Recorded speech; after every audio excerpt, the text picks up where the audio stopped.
So everything we talked about for the deadlift, or a lot of things we talked about for the deadlift, are still going to apply for the squat. So you still want to keep that neutral spine position. You still want to make sure that the load is balanced evenly across all the major muscle groups that are involved in the lift. However, the squat's a lot harder for a lot of people than the deadlift is, because picking something up off the ground, pretty natural movement. You do that probably dozens of times a day. Squatting with a weight on your back, not so common, right? You're probably not gonna do that in your day-to-day life. On top of that, you have a lower margin for error, because we talked about how in the deadlift, you're a little bit too far forward, you're a little bit too far back, you're not gonna be using your muscles effectively, you might be a little bit off balance. In the squat, when you get a little bit off balance, you're probably gonna fall on your face or on your butt. So that makes it a little bit more intimidating for a lot of people. The nice thing is, no matter what your body type is, you can always find something that's gonna be really efficient for you. So my body type is not all that great for squatting. I have long legs, short torso. Makes it pretty difficult. So I have to kind of contort my body to get in a good position. You might have better leverages and you can kind of take the squat naturally, and if you do, that's great. But even if you don't, even if you find it kind of pretty challenging at first, just be patient with yourself. Take some time. You're gonna have to find what works for you. Again, you're gonna have to experiment with different stances, different grips, different styles, and we'll talk about that, but you will be able to find something that is efficient. So to start out with, you want to make sure that you're addressing the bar evenly. So you definitely don't want to be too off balance. I'll just exaggerate real quick. If I'm way over here, obviously I'm going to have problems when I'm squatting. You want to make sure you're directly in the middle. So if you have a bar that happens to have a ring right in the middle, you're set. You can just get lined up right with that ring. Most bars don't. Most bars only have their knurling out to a certain grip. And in that case, you're going to have to go based on your grip. So that's how I start the squat. I'm going to take my grip first. Personally, I use a very narrow grip. Generally, the narrower your grip, the better position you're going to have on your back. So if you can get real narrow, and usually it's women that can, if you can get real narrow, you're going to have a very nice shelf on your upper back. It's made by your delts. Very nice shelf to hold the bar. If you can't, a lot of guys who lack shoulder flexibility, they have to go super wide. And that can make it a little bit more difficult to hold on the bar. You're really gonna have to focus on keeping your upper back tight. So to start out with, you need to find the ideal grip, and that's gonna be the narrowest you can go without hurting your shoulders for most people. So for me, that's about right here. If you're different, it's fine, just roll with it. So from here, just like in the deadlift where we wanna engage our lats, and I do that by picking my arms up, here I'm gonna hold onto the bar and I'm gonna pull down, just like I was doing a pull down. Obviously the bar's not gonna move because it's on these pins, but it's gonna help me engage my lats. It's gonna help me keep a flat back throughout the entire lift. From there, once I've got these two set, make sure, just reminder to myself, keep that neutral spine, big deep breath in my diaphragm, squeeze the abs, squeeze the glutes, and then I almost pull myself under the bar. When I do that, flip my grip. So I'm gonna talk about my grip in a second. You can see it's a little bit different than a lot of people's. But first, I wanna talk about the position of the bar on your upper back. So there's kind of a variety of different places that you can hold it. You'll see some people, usually Olympic lifters, people who squat with a very narrow stance, they'll keep the bar high on their back on top of their traps. That looks like this. See, it's way up on my traps right here. When the bar is way up high, it's gonna allow you to keep your torso upright more easily. In general, for the squat, the more upright your torso, the better. However, some people have a lot, really strong lower back, really strong posterior chain. Their quads maybe don't work quite as well. And for those people, they're just gonna feel more comfortable when they lean forward, and that's okay. When you tend to prefer to lean forward more in the squat, you want a lower bar position. Instead of being up on your traps, right by your neck, it's gonna be down on the base of your shoulders. So that looks like this. You can see I start up with it on my traps and then I push the bar back until I can find that sweet spot right on the top of my shoulders. From here, generally, I think most people are gonna feel a little bit more comfortable in this position. The bar doesn't quite have as much of a shelf to sit on, but at the same time, you're able to engage more your posterior chain, your lower back to stabilize the bar, stabilize your body. So a lot of people feel a little bit more comfortable that way.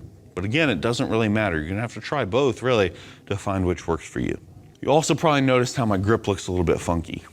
I'm one of those guys who has terrible shoulder mobility. I cannot really get under a bar like this. It's just, I can't get any further down than this. My shoulders don't bend that way. They should, I should do more shoulder mobility work, but they just don't. So what I do instead is compensate with elbow flexibility, because if I can bend my elbows way back, I don't have to move my shoulders much, right? Shoulders are basically in the same position they were when they started. So to help me do that, when I take my grip, I drop my pinky under the bar and I drop my thumb under the bar. And that allows me to get my wrist almost all the way up without really having any pressure on the actual wrist joint. When I do that, that means I have to support the bar entirely with my back. My hand's not really doing anything because otherwise I got all that load right on my fingers, and that's not a good look. So if you're not comfortable holding the bar on your back, that's probably not something you want to do. You probably want to make sure that you've got your whole hand wrapped pretty firmly around the bar so you can use your hands to help keep you stable. But if you are pretty comfortable and you do lack shoulder flexibility and want to bring your grip in a little bit more, that's a tool that you can use to help you be able to do that more easily.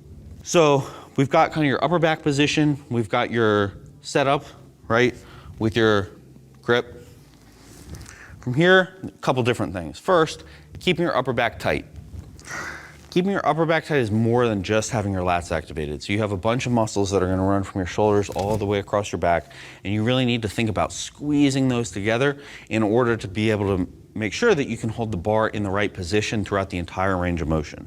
What I see a lot happen with a lot of people, they'll get set under the bar, they'll get nice and tight in this upper back, almost kind of shrugging up. Then as soon as they start to go down, they lose all that. And all of a sudden the bar is rolling on their back, they're falling forward, and everything kind of goes to shit. That's a very important thing that's also very difficult for a lot of people, because just like with the lats, you can't really, it's harder to see those upper back muscles working. You can't really control them as well a lot of times because they're not as well developed, and they don't really have the potential to be developed like your traps do, right? You can shrug your traps really easily, but all those other supporting muscles like your rotator cuff muscles, your rhomboids, they just don't have the potential to get that big. So it makes it more challenging. And again, you need to find some cues that are gonna allow you to engage those muscles pretty easily without having to think about it a lot, or a long time in the middle of a lift. I think the easiest cue for a lot of people is to think about pulling the bar apart or squeezing the bar over your back. So trying to bend the bar just like it was, I don't know, a piece of string or something that you could bend over your back. That's gonna help you to engage those muscles. Personally, that doesn't actually work for me. I like to shrug up and then pull down. And so shrugging up, I'm gonna tighten up everything that's in this upper back, and then when I pull down, I'm gonna kind of let my traps relax. I don't want tight traps like this. That's gonna prevent me from using those muscles effectively. So I like to shrug up and then kind of pull down. And then the third thing you need to figure out before you even unrack the bar is what your stance is gonna be. So I think I mentioned earlier, I don't have a great stance for squatting.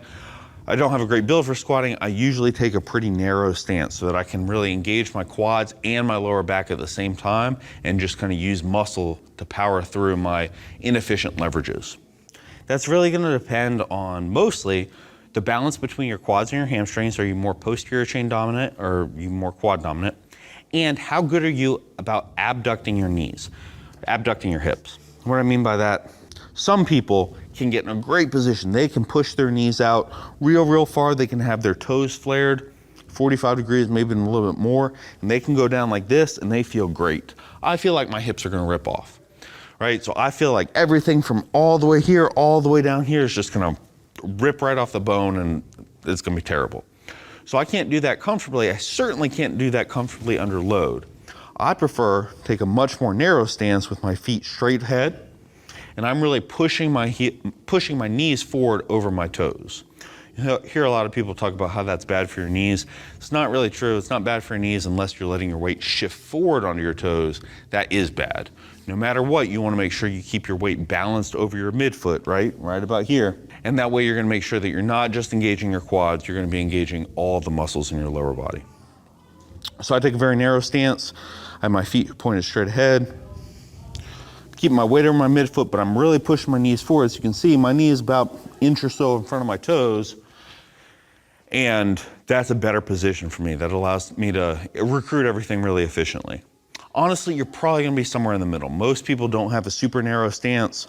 Most people can't squat with their feet straight ahead and still be able to hit depth. Most people need a little bit of toe flare, and probably somewhere around a shoulder width stance, I think is probably the best bet for a lot of people. If you have great hip abduction, you might be able to go super wide, right? You'll see some guys go like this, where their feet are almost all the way out of the rack. And when they squat down, you know, really it's their hips are moving almost straight down. And that really minimizes the range of motion that they have to move the bar, which can make them, if you're strong in that position, that's probably the best way because you're not moving the weight as far, but you're still engaging all your muscles and it's gonna allow you to use more weight. So again, you're just gonna have to try and find which stance is right for you.